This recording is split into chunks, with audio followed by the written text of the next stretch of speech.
Polisi menyebutnya sebagai jatuh tragis, tetapi keluarga mahasiswa Texas A dan M berusia 19 tahun itu membunyikan alarm. Mereka yakin dia tidak jatuh, tapi dibunuh. Polisi di Austin, Texas, mengatakan mereka tidak memiliki bukti yang menunjukkan sampai saat ini bahwa kematian Breonna Aguilera mencurigakan. Hari ini mereka bicara. Terkadang kebenaran tidak memberikan jawaban yang kita harapkan.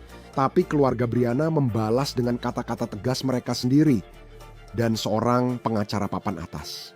Kami sedang menangani kasus yang disajikan oleh hukum dan kejahatan.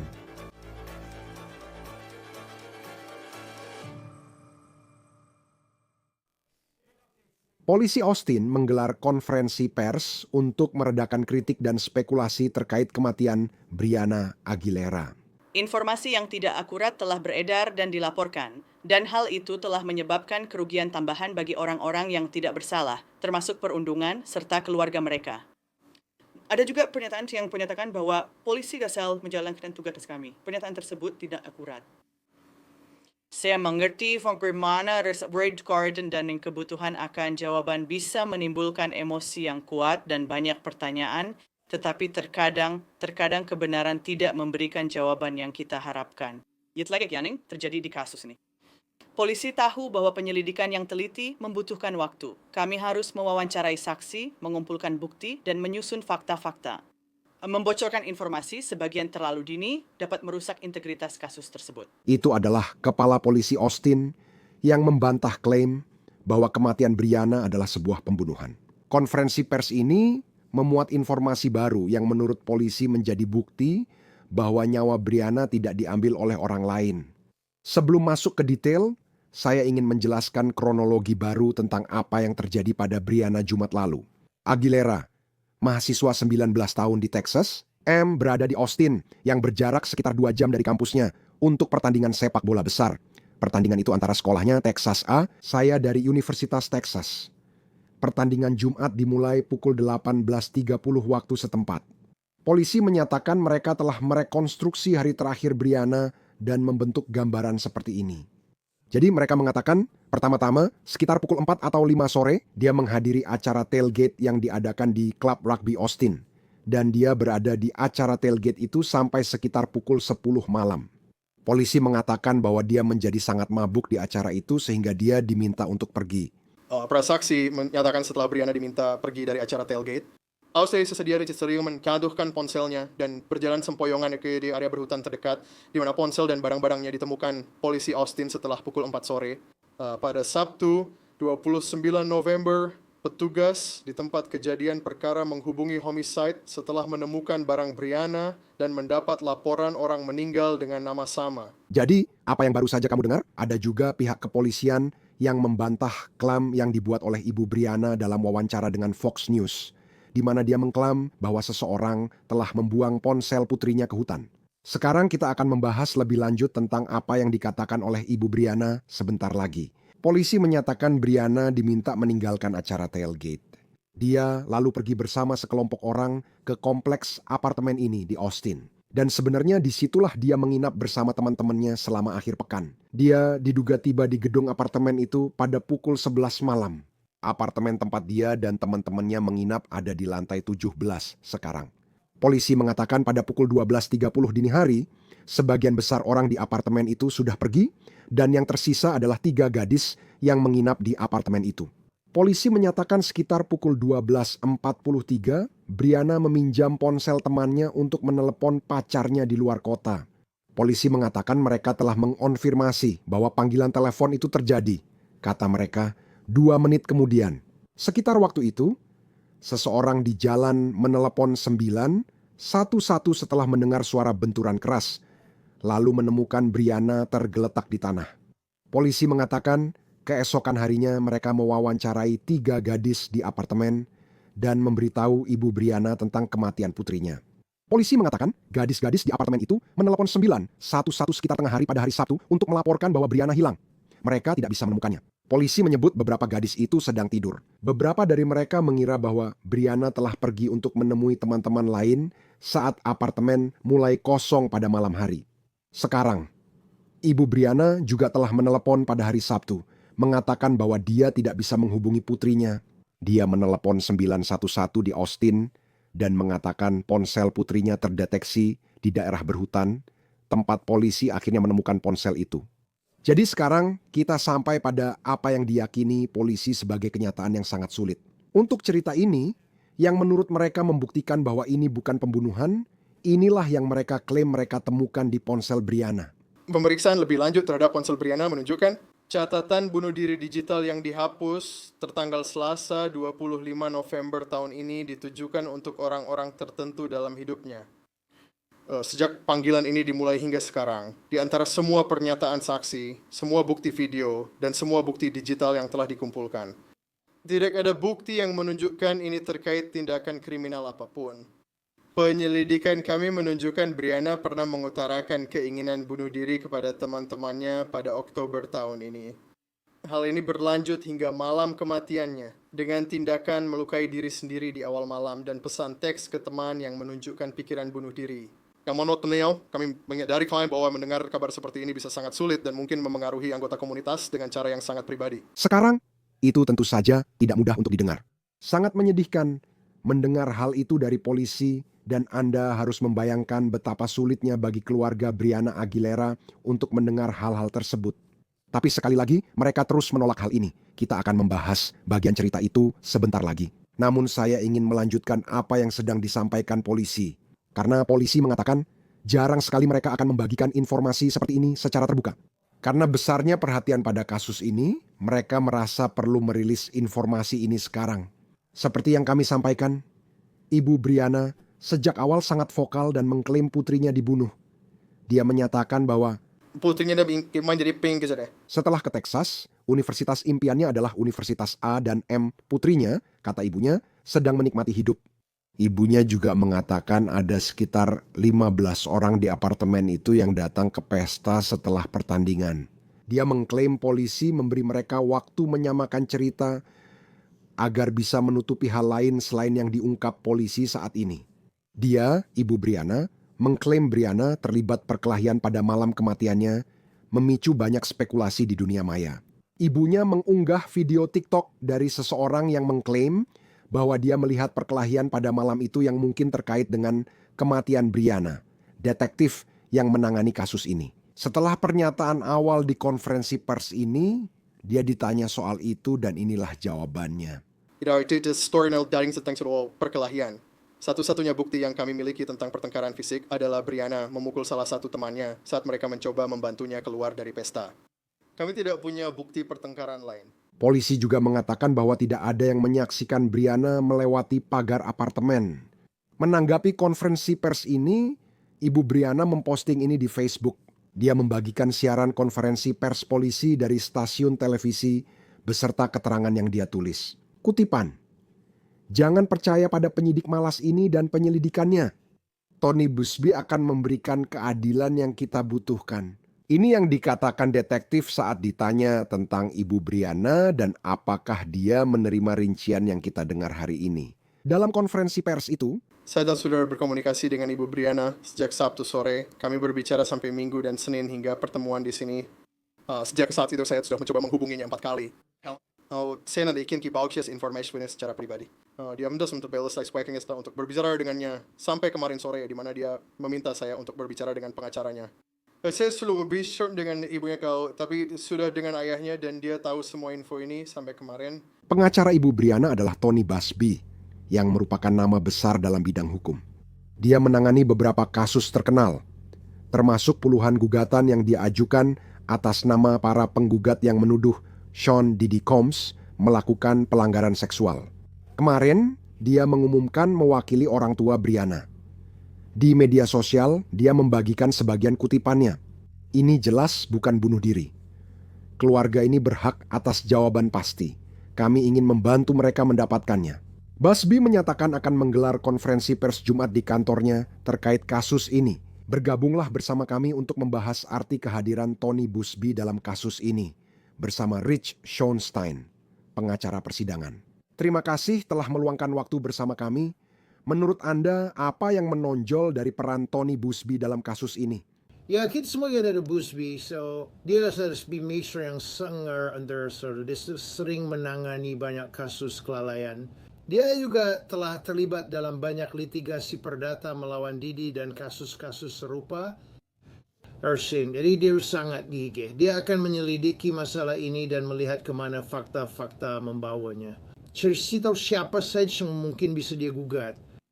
Dia tipe pengacara yang akan menuntut siapa saja yang bisa dikaitkan dengan kejadian ini jika ada cara untuk mengaitkannya. Kamu tahu kalau ada kelalaian keamanan di suatu tempat, dia mungkin akan menuntut sebuah entitas ya, atau jelas jika ada individu yang terlibat. Dia bisa menuntut mereka juga. Dia bisa menuntut polis asuransi siapapun yang terlibat. Ya, dia memiliki banyak persiapan rahasia bisa mengambil langkah ini, serta memiliki keahlian, pengalaman, dan sumber daya untuk melakukannya. Karena kamu tahu, pada titik ini, sasaran utama kritik adalah Departemen Kepolisian di Austin. Dan banyak dari itu karena Ibu Brianna Aguilera sangat vokal dalam wawancara postingan di Facebook, mengatakan bahwa dia percaya ini bukanlah sebuah kecelakaan. Dia mengklaim bahwa polisi awalnya memberitahunya bahwa itu adalah kecelakaan atau bunuh diri. Itu tampaknya benar-benar membuatnya marah. Dia mengatakan ada sesuatu yang lebih dan percaya ini adalah pembunuhan, kata polisi. Ini bukan kasus pembunuhan bagi Tony Busby dan pengalamannya. Apakah ini sesuatu di mana Departemen Kepolisian menjadi target dalam pendekatannya mewakili keluarga? Departemen Kepolisian bisa menjadi target. Ya, jika berpikir mereka menutup sesuatu, maksud saya ini tidak terdengar seperti kasus di mana Departemen Kepolisian terlibat langsung dalam kematian tersebut. Namun jika dia merasa penyelidikan dilakukan ceroboh atau ada upaya menutupi atau melindungi seseorang atau entitas, maka mereka bisa jadi target. Dan Busby bukan tipe orang yang akan diintimidasi atau mundur karena penegak hukum. Dia akan terus menggalau, bahkan jika penegak hukum mengatakan kepadanya bahwa mereka merasa sudah cukup puas. Karena saya juga berpikir dari sisi sipilnya, kita akan lihat bagaimana hasilnya. Kamu tahu, jika ini memang jatuh secara tidak sengaja dan bukti yang muncul mendukungnya, polisi jelas percaya itu yang terjadi. Kamu tahu, setelah jatuh dari lantai 17 gedung apartemen di usia 19 tahun, ibunya menduga dia mungkin sedang mabuk. Maksud saya, mari kita akui saja, dia sedang berada di pertandingan sepak bola perguruan tinggi besar. Pertandingan malam, kamu tahu, mungkin dia sudah di sana sepanjang hari, kamu tahu, mengonsumsi alkohol. Maksud saya, ketika kamu punya pengacara seperti Tony Busby dan cara dia menangani sesuatu, dan dia bukan pengacara kelas kecil yang punya sumber daya terbatas, dia sangat ingin menunjukkan kekuatannya di sini. Saya teringat apartemen itu saat dia masuk bar di Austin.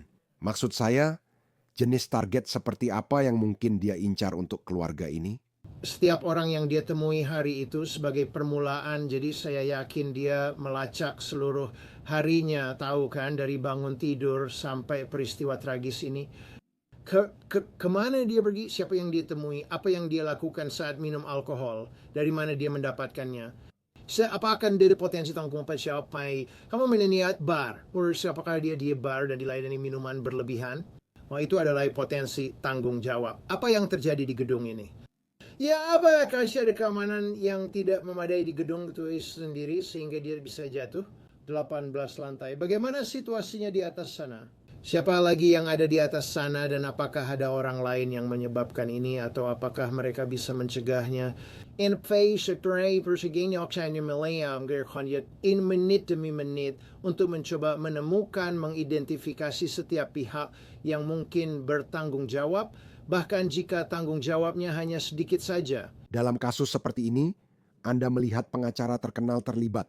Dan saya tidak yakin seperti apa situasi keuangan keluarga Brianna Aguilera. Tapi biasanya pengacara terkenal dan jumlah uang yang dibutuhkan untuk melakukan penyelidikan seperti itu bisa mencapai ratusan ribu dolar. Bahkan mungkin lebih. Maksud saya, biasanya untuk seseorang seperti Busby, kapan? Jika kliennya adalah keluarga kelas menengah, apa yang dia peroleh dari itu?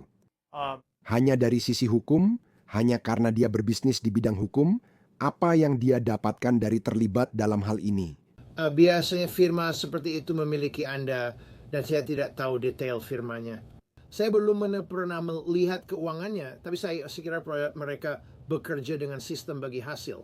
Jadi mereka punya banyak kasus di mana mereka mewakili penggugat dan mereka menggali fakta serta melakukan investigasi. Mereka menginvestasikan sebagian uangnya untuk mencari klaim bagus di sana.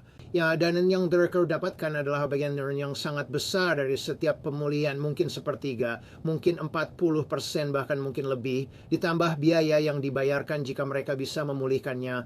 Firma seperti miliknya akan menangani banyak kasus, meski tahu hanya sebagian yang berhasil.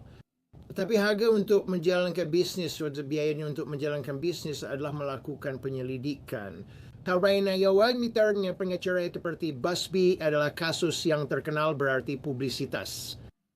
Kita membahasnya pagi ini. Itu yang dia inginkan lebih dari dugaan mereka soal Chris. Dia ingin kita membahasnya. Jadi orang lain datang ke kantor hukumnya ketika mereka punya potensi kasus di wilayahnya. Dia tetap macam sampai dia kira bahkan sebenarnya kasusnya tidak berjalan kemana-mana, dan ada kasusnya memang berjalan secara finansial, dia akan menemukan cara untuk mendapatkan bayaran. Ya, maksud saya, dia jelas seseorang yang mengingatkan saya pada Alan Jackson di bidang pembelaan pidana, kan? Misalnya saat dia menangani kasus baru setelah Karen Reed itu jadi berita. Dan dalam kasus yang satu ini tadi malam, ketika saya melihat bahwa dia menangani kasus ini, kamu tahu, saya jadi teringat semua liputan yang kita lakukan untuk Sean Diddy Combs. Karena dia terlibat dalam banyak kasus perdata yang diajukan terhadap Diddy, menuduhnya melakukan pelecehan dan tindakan tak senonoh di pengadilan perdata. Apa yang membuat dia sehebat para pengacara ini? Seperti ketika kamu melihat seseorang seperti dia, keterampilan apa yang dia miliki selain hanya sumber daya yang sekarang dimiliki firma hukumnya? Apa yang membuat dia lebih unggul dari pengacara rata-rata di bidang hukum yang sama? Ya, saya akan jujur, saya belum pernah melihat Busby di pengadilan dan saya tidak mau berasumsi apakah dia bagus, buruk, atau biasa saja. Saya mengatakan pas mana dia di ruang sidang, padahal itu cara utama saya menilai pengacara. Saya akan bilang dia hebat dalam pemasaran. Kita kembali membicarakan dia, banyak orang membahasnya sepanjang tahun lalu. Tidak semuanya baik, tapi ada orang-orang terkenal yang bilang bahwa semua publisitas itu adalah publisitas yang baik. Jadi meskipun ada berita yang membicarakan hal negatif tentang dia, faktanya, namanya tetap disebut-sebut dan itu membawa lebih banyak bisnis. Dan ketika kamu menjalankan praktik hukum seperti miliknya, semuanya bergantung pada berapa banyak klien yang datang ke pintu depan itu. Dan dia sangat berhasil membuat namanya dikenal dan mendapatkan kasus-kasus penting yang datang ke pintu depannya. Apalagi dengan silakan, saya tidak terus cukup informasi tentang kapan ini. Kita masih umum saja sekarang menurut saya.